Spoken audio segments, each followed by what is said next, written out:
Bismillah, salatu wassalamu ala rasulillah wa ala alihi wa sahbihi ajma'in. Assalamu alaikum everyone.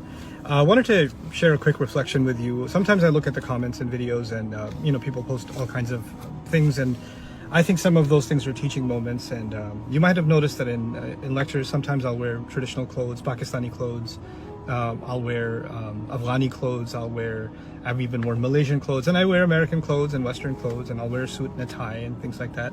And we know in many Muslim cultures we've been raised to think that when you dress in a way that is representative of your culture, so if I'm from Pakistan and I'm wearing a shalwar kameez, then I'm dressed Islamically.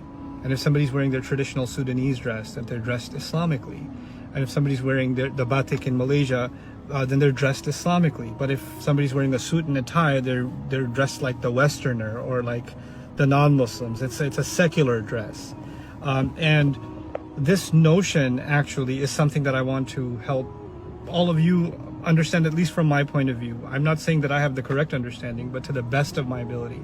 What I've been able to understand about this subject is, and it's something that I thought about for a long time, and then I traveled to Oxford a few years ago and asked Dr. Akram Nadwi, one of my favorite people in the world, a hadith researcher, can you help me define Islamic dress? Like, if I want to attend an Eid gathering, and I want to dress my best, and to me, my best, I was raised not in a very traditional setting, and when we went somewhere dressed up, we wore a suit. My dad wore a suit, I wore a suit, we wore ties, and that was normal for us. That's the culture in which we were grown. So is that un-Islamic because non-Muslims wear it? And he had some really interesting things to say. I'll add some things to what he said too. He said actually, in his understanding, the sunnah would be to dress your best. Our religion gives us guidance on how we should cover ourselves. The way that the clothing should be modest, it should be decent. But the style of clothing, and of course for men there's guidelines like we don't wear gold and silk, right? And what parts of our body should be covered and how decently they should be covered. But outside of that, whether I decide to dress in cultural garments that are American or Canadian, or they're Chinese or African or Afghani or Pakistani or Bangladeshi or Malaysian, it doesn't actually matter. And he said the sunnah would be to dress your best, to dress your actual best. So to me personally, I have absolutely no distinction between wearing the nicest shalwar kameez I have or the nicest suit and tie that I have. It's not one is more Islamic than the other. Just like somebody who, someone from the Eastern, from South Asia or from the Arab world or whatever is no more a Muslim than an American born and raised here from whatever background. If they're white, black, Hispanic, if they're Caucasian, if they're whatever background they have, if they become Muslim, they're just as Muslim as everybody else. All cultures are, the diversity of our cultures is something Allah Himself created.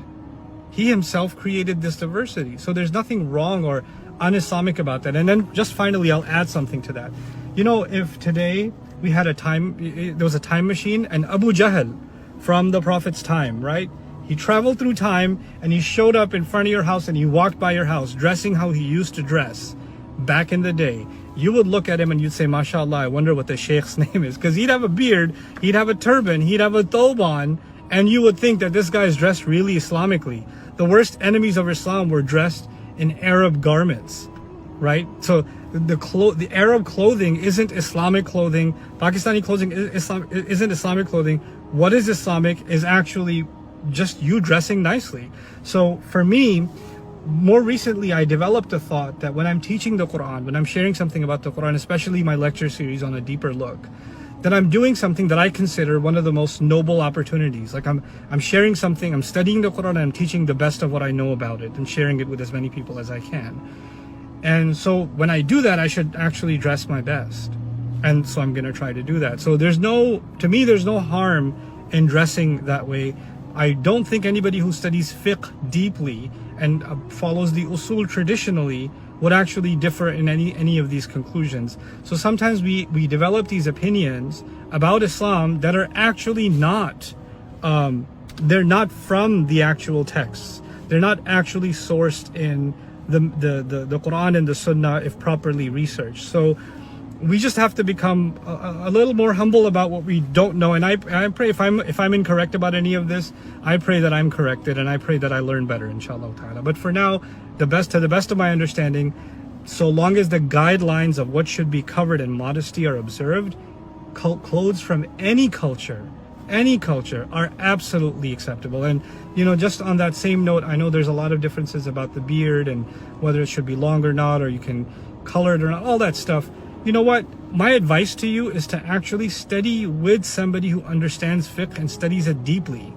And this is not public discourse. We're not supposed to be discussing somebody's clothing or somebody's, the way somebody looks or somebody's haircut, publicly. These are things I'm supposed to learn these things for myself, which is why you're not going to find me publicly commenting on most of those kinds of things, because they're for your own personal development. But unfortunately, we've turned Islam into something where we look at appearance and then we figure out if someone's really Islamic or not, right? And that's become a gauge for whether or not someone's a real Muslim, and I think that's unfortunate. Our deen is very rich. It's very rooted in principles, and I pray that inshallah we're able to really follow it according to those principles and not jump to conclusions. Again, finally, I just want to say this is actually not about me feeling judged. Why are you wearing a tie? Because I couldn't care less. Honestly, it doesn't even matter. But for me, I want you to know that this discussion is specifically about men. I'm not even talking about women's clothing today, but culturally, so long as you're following whatever guidelines, you're not any more or less Islamic. I'm not more Islamic because I'm wearing a shalwar kameez or a thobe, and less Islamic because I'm wearing a t-shirt. That's not true. That's just not true. Let's speak about our deen in a way that represents the teachings of our deen, and think about it in a way that Allah and His Messenger would want us to think about it. Barakallahu li wa lakum. Assalamu alaikum wa rahmatullahi wa barakatuh.